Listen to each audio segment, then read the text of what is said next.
நேற்று சாயங்காலம் போல் கொஞ்சம் துணி எல்லாம் இருந்துச்சா, எல்லாத்தையுமே சோப் போட்டுட்டு நானும் என் பையனும் போய் மச்சில் போய் காய போட்டு வந்தோம். ரோஸ் பூ செடியில் 2 ரோஸ் அழகாக விரிஞ்சிட்டு இருந்துச்சா, பையன்ட்ட வச்சிருந்து ஆஞ்சு கொடுத்ததுக்கு செவத்துக்கு அந்த சைடு தூக்கி போட்டான்.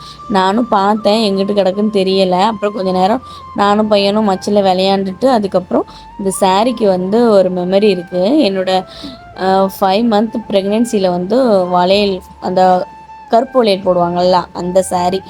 அதுக்கப்புறம் கீழே இறங்கி வந்துட்டோம். வந்தோடனே குலோப் ஜாமுன் இருந்துச்சா, அது சாப்பிடுன்னு சொல்லிட்டு என் பையனுக்கும் எனக்கும் எடுத்து வச்சிட்டு இருந்தேன். ஆனால் அவன் சாப்பிடவே இல்லை. அவளைத்தையும் நான் தான் சாப்பிட்டேன் மாதிரி இருந்துச்சு. குலோப் ஜாமுன் சாப்பிட்டு முடித்தோடனே அவன் குலோப் ஜாமுன் வேண்டான்னு சொல்லிவிட்டு மிச்சர் கேட்டான். அதை கொஞ்சம் எடுத்து கொடுத்தேன்னா அவன் சாப்பிட்டான்.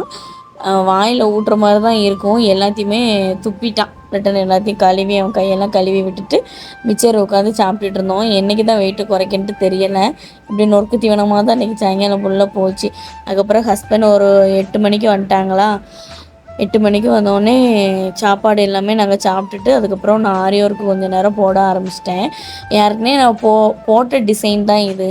இங்கே வந்து அவ்வளோவா திங்ஸ் கிடைக்க மாட்டேங்குது. அதனால் இருக்கிறத வச்சு ஏதோ சிம்பிளாக ஒரு ஆரியோருக்கு போட்டேன்.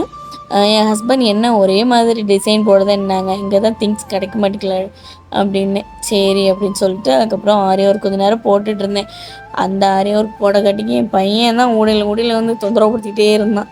அப்புறம் ஆரியோருக்கு எல்லாம் போட்டு முடிச்சுட்டு அதுக்கப்புறம் எல்லாத்தையுமே எடுத்து வச்சு இன்னும் டிசைன் ஃபுல்லாக முடியலை, இன்னும் கொஞ்சம் போட வேண்டியது இருக்குது. நைட்டு சாயங்காலம் பெஞ்ச மழை, நைட்டு ஃபுல்லாக ஒரே மழை. துணி சோப்பு போடுற அன்றைக்கி தான்